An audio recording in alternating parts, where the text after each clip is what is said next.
Her medals gleamed under the stadium lights, pinned proudly to her chest, but whispers spread like wildfire. They're fake. She's a fraud. The accusations tore through the crowd, staining her victory with doubt. Yet, when the president stepped onto stage, a single revelation silenced every critic and turned disbelief into awe. Amara Ellis stood at the center of the storm, her heart pounding not from a race she'd just won, but from the weight of the eyes boring into her. She was 28, a sprinter who'd risen from obscurity to claim gold at the national championships. Her journey wasn't one of privilege or pedigree. She clawed her way up from a small town in Georgia, where the only track was a dirt path behind her high school. For years, she trained in worn-out sneakers, fueled by a dream no one else believed in. Now, with 3 medals around her neck, gold for the 100-meter, silver for the 200-meter, and bronze in the relay, she faced a crowd that questioned her every step. The accusations began online, as they often do. A blog post, anonymous but vicious, claimed Amara's medals were unearned, her times fabricated, her victories orchestrated. No one comes out of nowhere like that.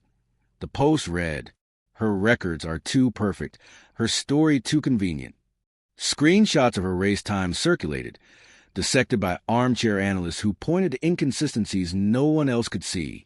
By the time the championships ended, the rumors had spilled into the mainstream. Reporters asked pointed questions at press conferences. Social media churned with hashtags like #FakeMedals and #AmaraFraud. Even her teammates, once supportive, began to cast sidelong glances. Amara heard it all, but said nothing. She'd faced skepticism before. Coaches who doubted her stamina, sponsors who passed her over for flashier athletes. She'd learned to let her legs do the talking, to let the clock prove her worth.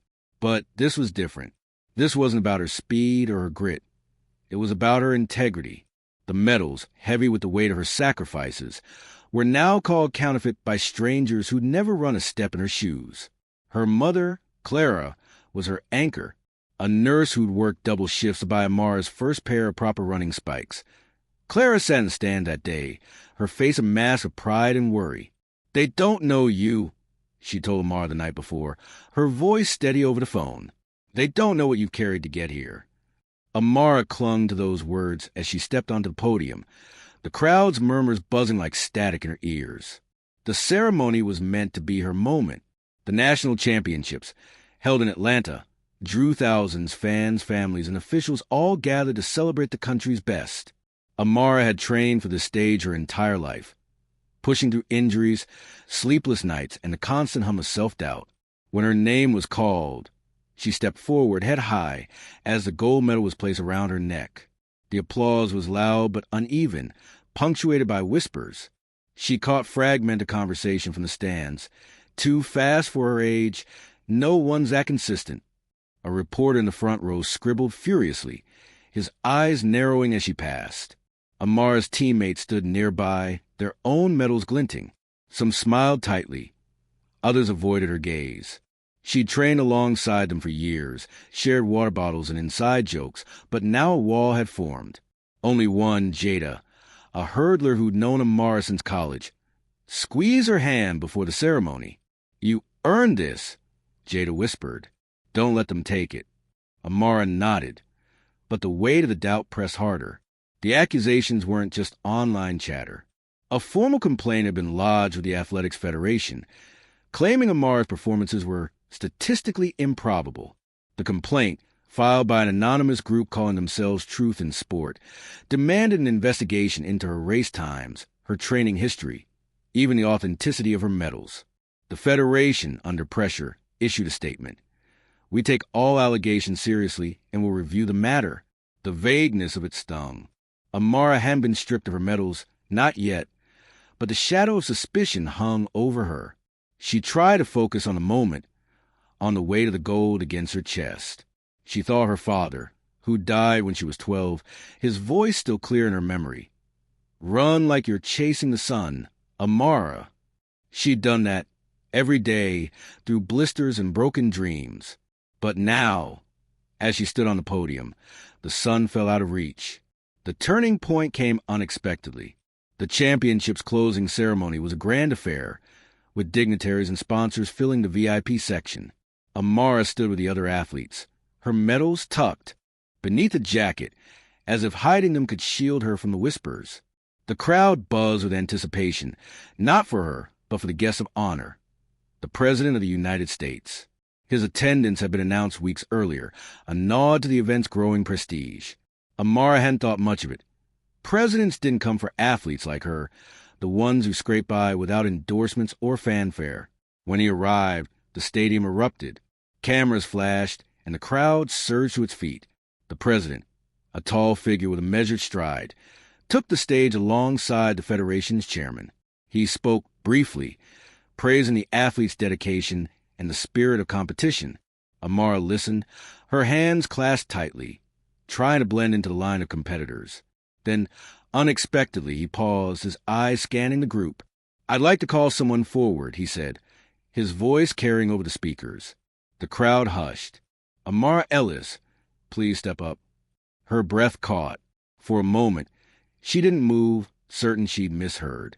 Jada nudged her gently, and Amara stepped forward, her legs unsteady. The stadium felt impossibly large, the eyes of thousands pinning her in place. The president smiled, a warmth in his expression that she hadn't expected. "Amara," he began, "I've been told about your journey, not just your races, but the road you've traveled to stand here today." He turned to the crowd, his voice firm. "I've also been told about the doubts some have cast on your achievements. Let me be clear. I've seen the evidence, and I know the truth." The stadium went silent.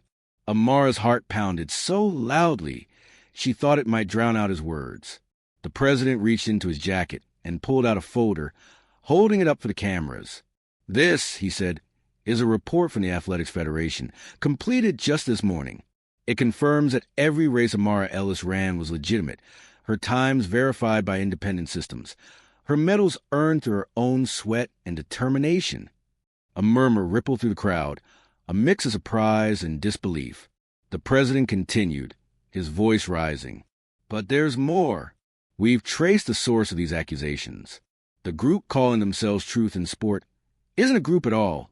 It's one person, a former coach with grudge, who fabricated claims to discredit Amara. That individual has been identified, and the Federation is taking action." Amara's knees nearly buckled. She hadn't known about the report, hadn't known anyone was investigating the accusations.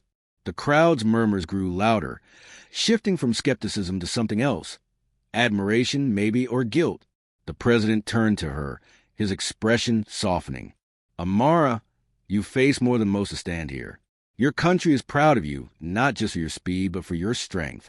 He extended his hand, and she shook it, her grip unsteady but firm.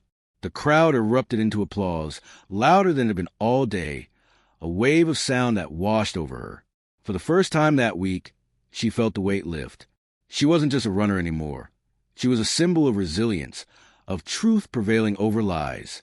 As she stepped back, Jada hugged her tightly, tears in her eyes. Clara, in the stands, stood with her hands clasped, her face radiant. The reporters who'd scribbled doubts now scrambled to rewrite their stories. The hashtag shifted. Hashtag Amara vindicated. Hashtag truth wins. Amara stood taller, her medals no longer hidden. They gleamed, undeniable, under the stadium lights. The days that followed were a whirlwind. The Federation issued a public apology, detailing the investigation's findings. The former coach, a man named Richard Holt, had been banned from the sport for life. He'd coached Amara briefly in college, resenting her when she left his program for a better one. His campaign against her had been meticulous. Fake data, doctored videos, anonymous posts, but unraveled under scrutiny.